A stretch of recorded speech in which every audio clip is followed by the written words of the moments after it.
Hi, I'm Bugsy and I'm an addict. I'm going to be reading just for today, June 23rd, 2024, Surrender. Page 181, basic text, page 20. We didn't stumble into this fellowship brimming with love, honesty, open-mindedness, or willingness.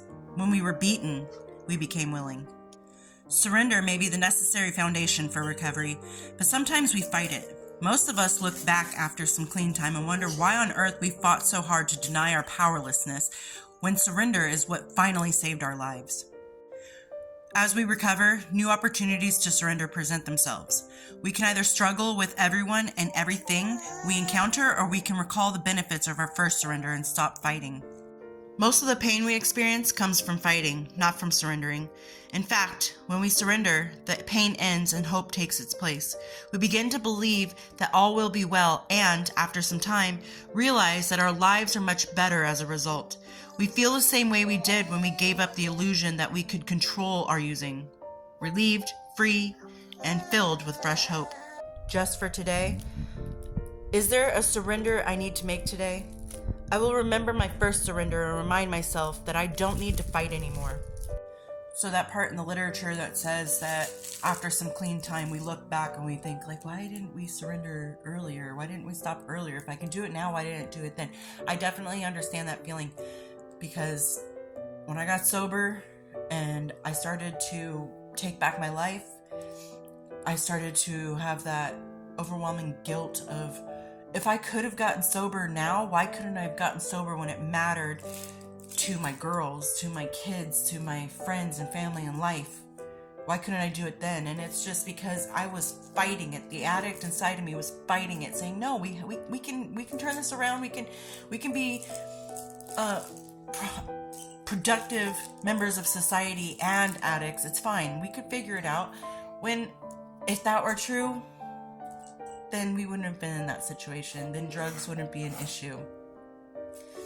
And it took me walking around the desert, getting high as the sun was coming up, and I was passing encampments that have long since been abandoned, that it took me that to realize I'm done. I can't. We can't. No more. Like, we're done.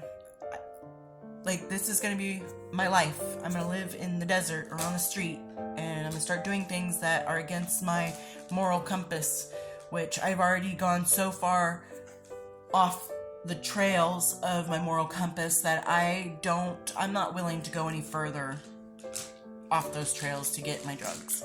I have lost everything. The only thing left was the breath in my lungs, and I either turn around now and make a new path and start a new life, or I give everything to this drug, and that's my life, my morals, my ethics, my self-respect, even further than what I already had given up. And it was just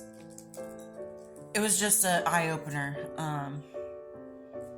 And it did bring me sadness that I could do it now, but not then.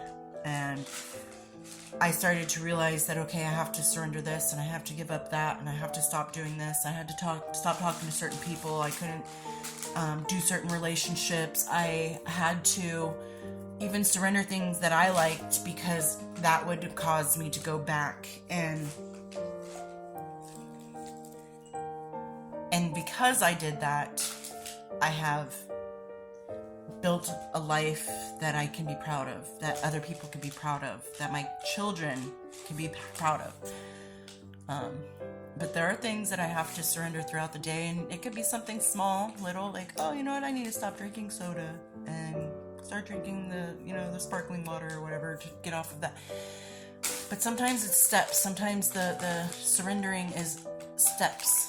Like I just said, to get off soda, I'm doing sparkling water. To get off sparkling water, I'm going to do regular water, and then, to make my life healthier. It could be something easy like that, or something big where it's like I have to surrender my relationship, this boyfriend or this girlfriend or husband, wife, whatever, this best friend are toxic to me, and I need to surrender that. And that one's a little more hard, or a little bit more difficult, because the emotion is there, and there's a connection, and there's a history with that person. And so surrender can come in many forms, but you just have to ask yourself, is this good for me in my recovery, or This is something that I can fix. And if it's not something you can fix or something that's going to be positive in your life, then it is something you need to surrender, or at least think about surrendering, or at least surrender a piece of it. Instead of, okay, I'm going to do everything I can for this person like I always have. Okay, you know what, I got to take a step back. I can't be there in the same capacity that I have been because it's detrimental to my recovery. But I guess that's all I really have to say about that. So I hope everyone's doing well out there, and I'll talk to you later. Bye!